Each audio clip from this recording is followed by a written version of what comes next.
What happens to your sex life when you discover the top 10 most popular sexual activities in America? Before we dive in, did you know that over 90% of Americans have tried at least 3 different types of sexual activities beyond traditional intercourse? Or that nearly half of people admit to having sex in public at least once? Surprising, right? Before we start, hit that like button, share this with a friend who might secretly be curious, and subscribe for more shocking truths about sexual health and pleasure. And don't forget to drop your thoughts in the comments. Tell us which of these activities you think is the most common or the most surprising. Now, let's get into a timeline-style deep dive into the 10 most popular sexual activities in America, along with expert insights, real-life examples, scientific evidence, and my personal take on why we're wired this way. The truth about sexual curiosity in America. Here's a shocking stat to start with. Over 2,000 adults participated in a nationwide survey about their sexual behaviors, and 91% identified as heterosexual. The data comes from a carefully balanced sample that reflects U.S. demographics by age, race, and gender. What's fascinating is how diverse our desires really are. Even if we think everyone just does the basics, science proves otherwise. Our sexuality is shaped by biology, psychology, and cultural influences. Before we explore each activity, remember, smash the like button if you think sexual health deserves open, honest conversations, and subscribe if you want more taboo topics broken down scientifically. 1. Vaginal sex, the classic that never fades.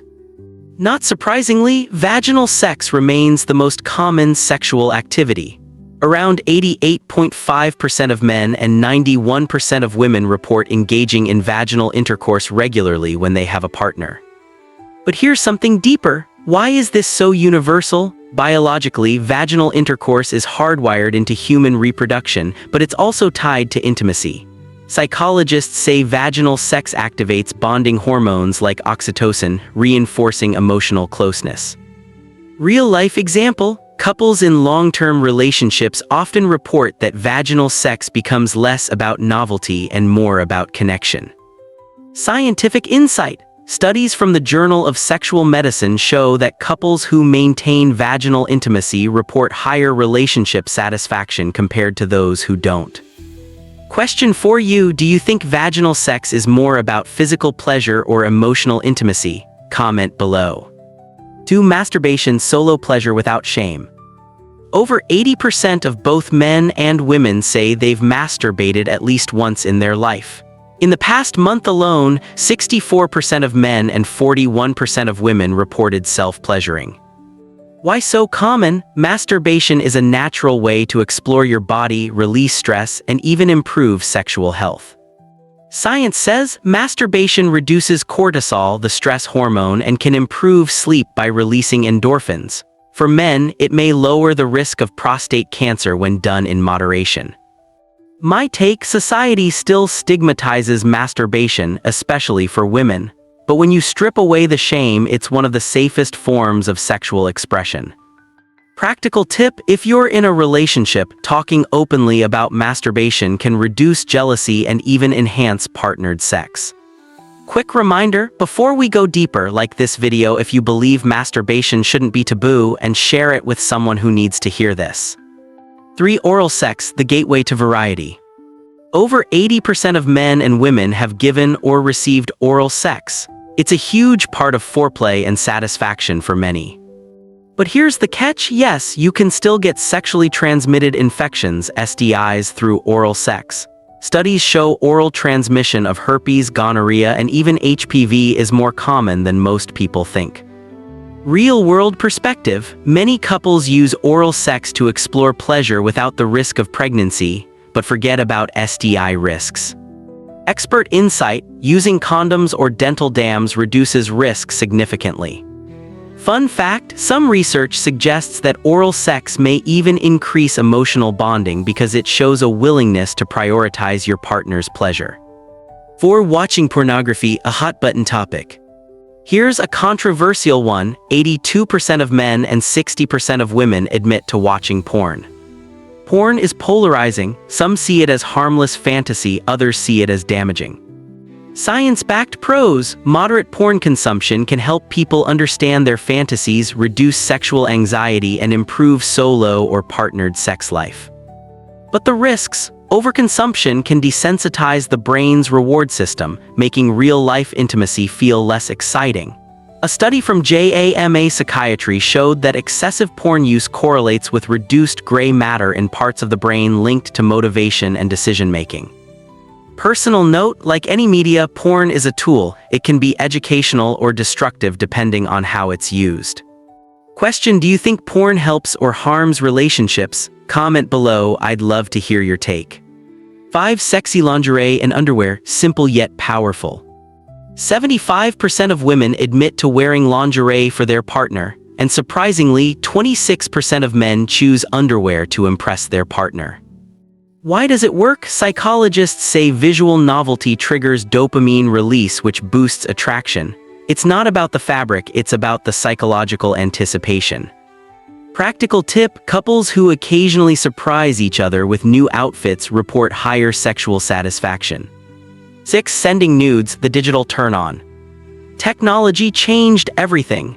65% of men and 54% of women have sent or received nude or semi-nude photos. But here, the warning: digital intimacy comes with risks. Data leaks and revenge porn are real dangers. Pro tip: if you do this, use encrypted apps or disappearing photo features. Trust and consent are key. 7. Reading erotic stories, especially loved by women. 57% of people, especially women, have read erotic stories. In fact, women tend to prefer erotic literature over explicit videos. Why? Neurologists believe reading stimulates the imagination more deeply, activating emotional and sensory areas of the brain. Couple idea: reading erotic fiction together can be a fun, non-intimidating way to spice things up. 8. Public sex, the thrill of the forbidden. About 43% of people have had sex in public at least once. Why risk it? Psychology explains: the adrenaline rush of getting caught amplifies arousal. It's not just about exhibitionism, it's the dopamine spike from breaking a taboo. Reality check: public indecency laws can have serious consequences.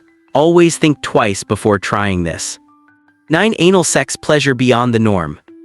43% of men and 30% of women have tried anal sex.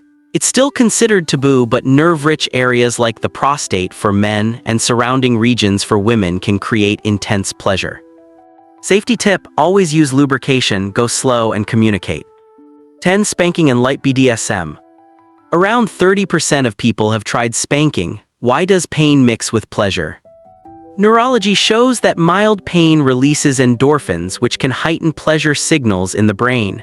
That's why BDSM, when consensual, is fulfilling for some. Bonus: role-playing 22%. Light bondage 20%. Threesomes 18% of men, 10% of women. Group sex BDSM parties, less than 8%. What does this mean for you? The bottom line: there is no normal way to express sexuality. What matters most is consent, communication, and safety. If you're curious about trying something new, talk to your partner first. Healthy exploration strengthens relationships, but secrecy and lack of consent destroy them. Before we wrap up, don't forget: like this video if you learned something new. Share it with a friend who might be secretly curious. Subscribe for more science-backed sexual health insights. And comment below which of these activities surprised you the most, or which one you've secretly been curious about. Quick summary: vaginal sex is still the most common, but solo and digital forms of intimacy are rising. Masturbation, oral sex, and porn are more universal than most people admit. Novelty lingerie, roleplay, public sex keeps the spark alive. Taboo acts like anal sex and BDSM are more common than you think. Just always prioritize consent and safety. Remember, sexuality is a spectrum of curiosity, connection, and consent. There's no one-size-fits-all, just what feels right for you and your partner.